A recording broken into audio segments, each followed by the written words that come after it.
But one other quick local interest story, just wanted to mention out there. Police are searching for a vehicle that struck a bicyclist. This is back on November 1st. The bicyclist was struck crossing 49th Street on the Pinellas Trail. And you can go out and find this video at a number of places. Has just been recently posted online. But I'd recommend you go out there and watch it because, I mean, it's unbelievable just to watch this car strike this bicyclist who's in a crosswalk that is flashing. You know how we have the flashing crosswalks everywhere that are supposed to catch motorists' attention and tell them to slow down, but just rams right into the bicyclist, flips him over the roof of the car, and the gentleman ends up breaking a few bones. Thankfully, he wasn't hurt much worse than that or even killed, but the driver of the car gets out, moves the bicycle out of the way, and then drives off. And so they're currently looking for whoever was the driver of this white Chrysler 200. But that's right here in St. Petersburg. And, I mean, you know, we know the Bay Area is one of the most dangerous places in the country for bicyclists. It is. And we've seen them install all these additional bike lanes, certainly within the city of Tampa. They've got bike lanes everywhere. But you're really sort of taking your life in your own hands to use them. Mm-hmm.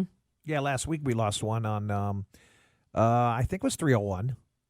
Morris Bridge Road or 301 area. He was riding to work at 5 o'clock in the morning. I remember that one. In the bike lane, hit from behind. Could you imagine just riding your bike and you just get hit?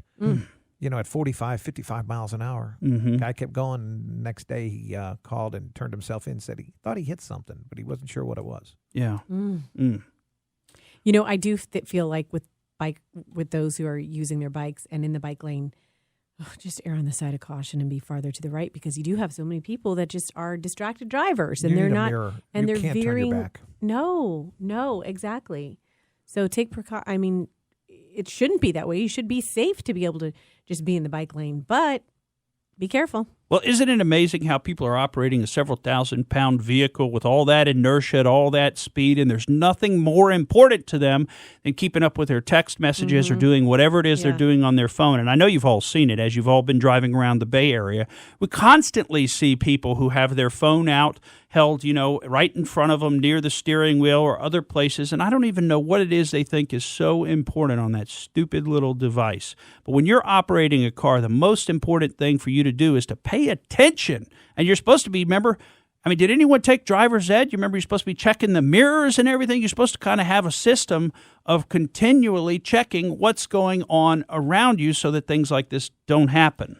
Worst thing I saw in a long time. Last Thursday night, busy night, 6 o'clock, Bush Boulevard in Nebraska, approaching the intersection. Green, we're all going through it. I look over I'm in the inside lane. I look over to my right, and this is an elderly couple. White hair, a lot older, both of them with phones in front of them holding up. The driver and the passenger, both holding the phones. Just insane. Let's call and have a conversation if we're in the car. Don't text when you're in the car. Well, you know, and they even say maybe you shouldn't even call and have the conversation. I mean, maybe just pay attention to what you're doing. I tell you what, you don't want to end up being one of those drivers who accidentally, and we say, I should put accidentally in quotes there because you're the one who made the decision to be looking at your phone. So how much of an accident is it? You know, you're charged with the knowledge that this kind of thing can happen. But you don't want to be one of those folks who accidentally hits somebody and, God forbid, kills them. I mean, imagine how you would feel, or at least how you should feel, for the rest of your life. Thank you for listening to the Morgan Streetman Show. We hope you enjoyed what you heard, and if you did, please click like and subscribe to help us out. And remember that we recommend that you exercise your brain at least once a week.